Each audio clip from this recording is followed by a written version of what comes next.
we are going to be talking success, and we are going to be talking B.I.G, big success. This session is going to be so exciting. First of all, welcome. I'm so happy to share this space with you. So success means different things to different people. What it may mean to me is very different to what it may mean to you. What it means to you would be very different to what it would mean to a mother who's trying to potty train her child, or to a first grader trying to get his first star on a copybook. It's very different. The benchmark of a clerk who's wanting to become a corporate manager, or a corporate manager who wants to become a CEO of a corporation. Success means something revolutionary to someone who's undergoing treatment to beat cancer. Therefore, success is really measured by the meaning that we give to our goals. As you can see, we all have different definitions of the word success, but in truth, the best definition of all is about self-expression. It's about you and what you want to do with your life, what you're going to do, where you want to go, how you want to do it. Because in truth, life really, it makes us the master of the script that we're writing, and we have the possibility of editing the script as we want, because it is us mostly who writes our own destiny. We have choices, and the choices we make are the choices that really develop our life. You are here because of decisions you've made in the past, and because the decisions you've made, you probably have felt obligated to make, sometimes because of other people. When we were young, our careers were always influenced by our teachers and our parents. I know I did that, and I had to make a big U-turn in my life so that I could be here to talk about my life and my decisions. So this is my story, and why I tell you that you are the scriptwriter of your life. When I was 18, I joined the local bank, and this was not a career move that I really wanted to do. You see, my father worked at the same bank, but he was a driver. He was driver of the cash van of the bank, and for him, the aspirations for me as a younger woman growing up was to see me at a desk becoming a clerk and maybe eventually becoming a manager. But you see, these were his dreams, his goals. And I did exactly that. And for 8 years, I studied finance, and I did manage to do, manager 1, manager 2. But at some point, I knew in my heart that this was not my story. I was living my father's story. I was not living my story. And one fine day, I had the audacity to tell one of my managers, no, this is not the right way to do things. I think we need to motivate the staff a lot more. There is no incentives. There is not enough fire to be driving this vehicle that we are all riding in. And basically, the answer was, it's your choice. You either live this mediocre life that we're living, or you leave. And without thinking too much about it, I decided to leave. This was the biggest U-turn that I did in my life. So I left a job that my parents were panicking when I said I was going, because it was a safe place, to no work at all, no job at all. So how did I make this U-turn, and how did I push myself from in a corner where I was stuck? I was stuck in a life that I didn't want, but I also had no idea of how I was going to propel myself into the future I want and into the success that I eventually had. And this is what I'm going to share with you today. These are the 3 very big principles that life has taught me. And I hope that I can give you the shortcut to all the trials and errors of from when that happened in my life. I was around 25, and at this point in time of this video, I am 57 and built several large companies which are all turning 7 figures. How I catapulted myself from being stuck to being unstuck. And they were the B.I.G strategies of my life. They were the big strategies of my life, and this is what I am going to be sharing with you. So let us go back to decision making. If you're trying to be what other people want you to be, who will you be? You really need to think hard about this, because the expectations of other people are not necessarily the expectations you have about yourself. If they are not the same expectations, then it's time to get downright honest with yourself and stop heeding what others are telling you and become and perform to the level of expectation that you have for yourself. You do not want time to pass and look back in your life and think of all the missed opportunities you have. You really have to start believing in yourself, because you can rest assured that what life will give you is exactly that, what you are expecting out of life. Nothing more, nothing less. The minute you start believing in yourself is the exact moment that everyone else will start believing in you. How true we are to ourselves, and when we make decisions which are based on other people's opinion, we need to think whether these are our choices. What is the level of our self-esteem about ourselves? Is it good self-esteem? Is it so-so self-esteem? Is it high self-esteem? Because self-esteem is also about our reputation. Good or bad, that is the personal advertisement we have of ourselves, our reputation. When I was a banker, my reputation was that I was a good banker, but I certainly did not earn the reputation of being a good entrepreneur, which would not have given me the credibility to be here and to be teaching you what my shortcuts were. I was just conforming. Moreover, I had absolutely no clue, like I said earlier, how I was going to get unstuck. So now with hindsight, which is wisdom and age, and that's possibly the only advantage that I have of getting go there, I want to share B.I.G, big, with you. Thinking big has enormous value. It's enormous capacity. It's what you ask out of life. And let's go ahead and immediately start off with the first letter B. Obviously, by now you've realized that B.I.G is an acronym. And B is my first take on life. And that is books. Books have been by far the most important key to my success. Reading and consuming knowledge from people who have already had the experience and had the shortcut to their success condensed in information has been the key principle, the first key principle to most of the success that I've had in my life. We are the gatekeepers of our mind, and what we let come into our mind is the most valuable stuff.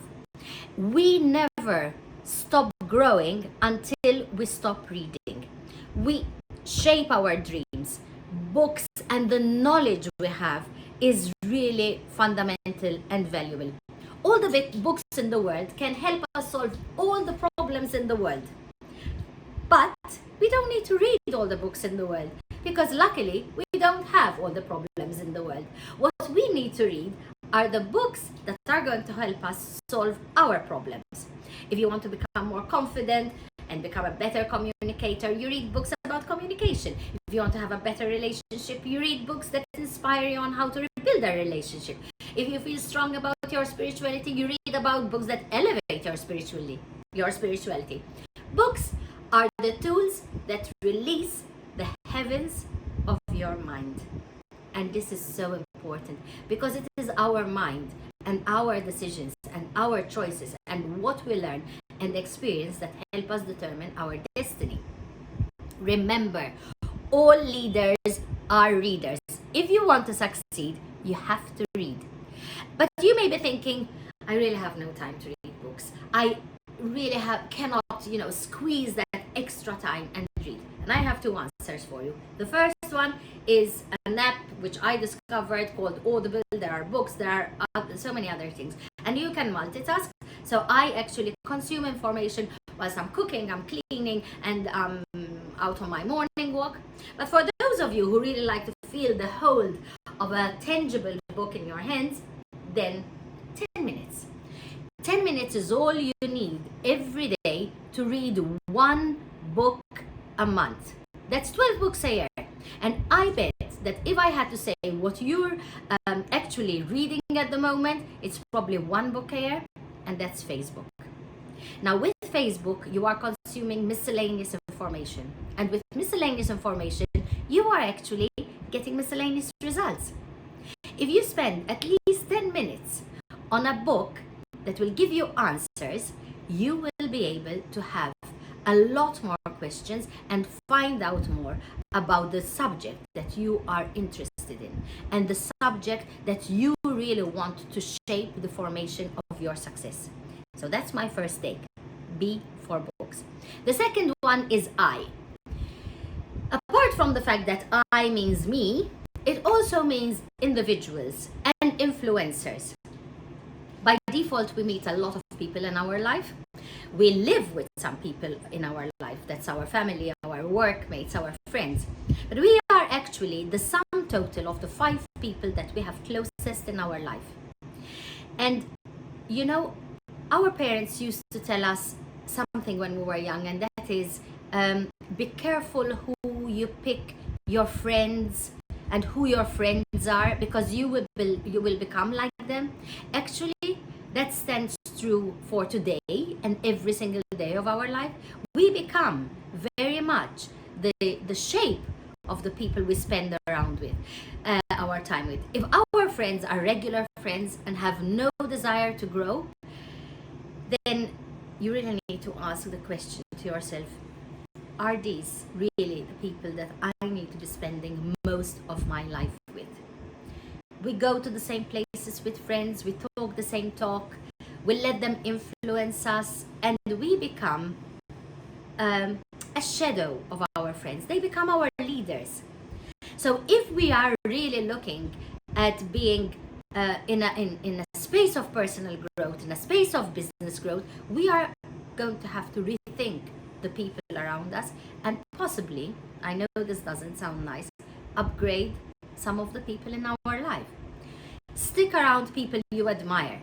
Pick their brains, because you're bound to find the shortcuts and the solutions that you are actually looking for. If there are people you admire, that you look up to, that you really have an aspiration to become like, then watch what they're saying, see how they're acting, and give it your flavor. Copy it, do it your own. You will be led by people in the right path if this is the direction where you want to take your life. If you're wondering how to do this, it's very simple, really. You can join social groups where these people communicate together.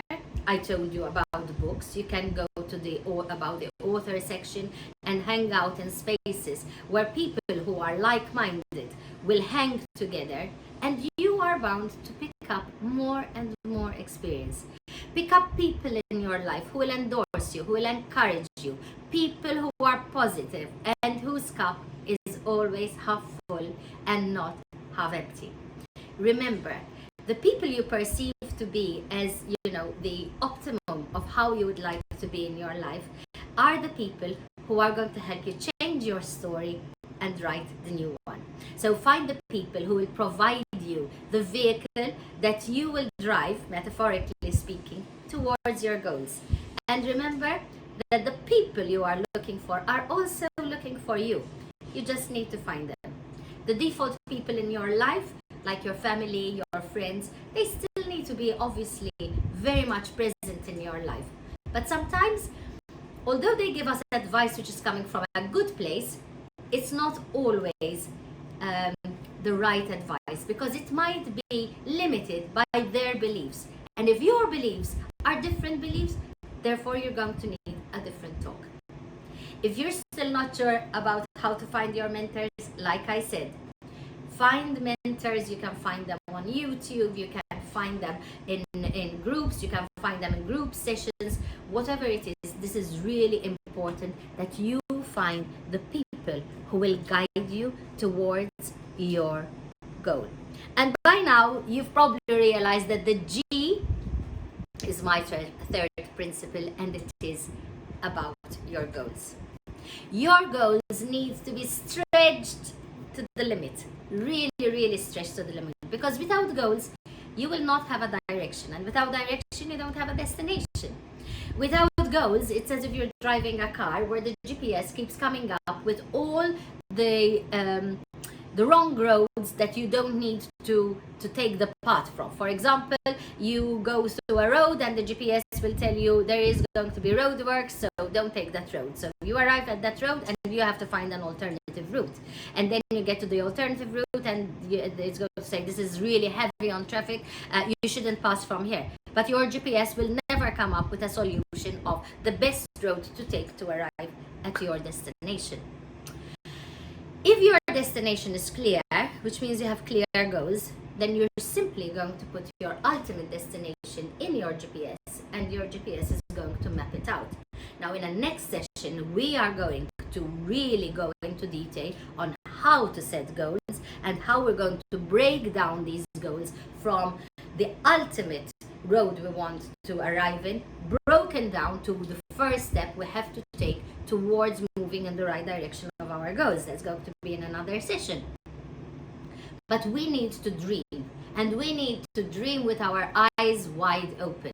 And please journal, write down what your ultimate dream is, because it's better to have a dull pencil than a bright mind. Once you start writing your goals, your dreams, your hopes, they start taking the shape of reality. So do the stretching exercise. Please bear with me. Stop this video now. Start journaling. Start writing down how important it is for you to arrive where you want to arrive. You want to scale your business. You want to get that promotion. You want to have a loving relationship. Whatever it is that your goal is that you want to achieve, write it down. My final take before I close this session is time. Don't trade off your time. It is by far the most expensive tool that you can have in life. If you are going to trade your time like I did for the first 8 years of my career, and trade your time into a mediocre job, something that doesn't make you happy, you will have simply, literally thrown away years of your life. And let's face it, in the end of your life, do you want to be sitting in a rocking chair and looking back and thinking, I missed so many opportunities. I missed opportunity after opportunity, and what did I make out of my life? A mediocre life? I'm sure you don't want to be in that rocking chair. So you go get your goals straightened, the people who influence you, and also make sure you read books. Those are my 3 foundations for the beginning of your success. Thank you, and see you in the next session. And hey, before you go, if you've enjoyed this session, please hit the like button and subscribe to this channel so you will keep getting more and more valuable information like this session we've had together today. I will see you in the next one.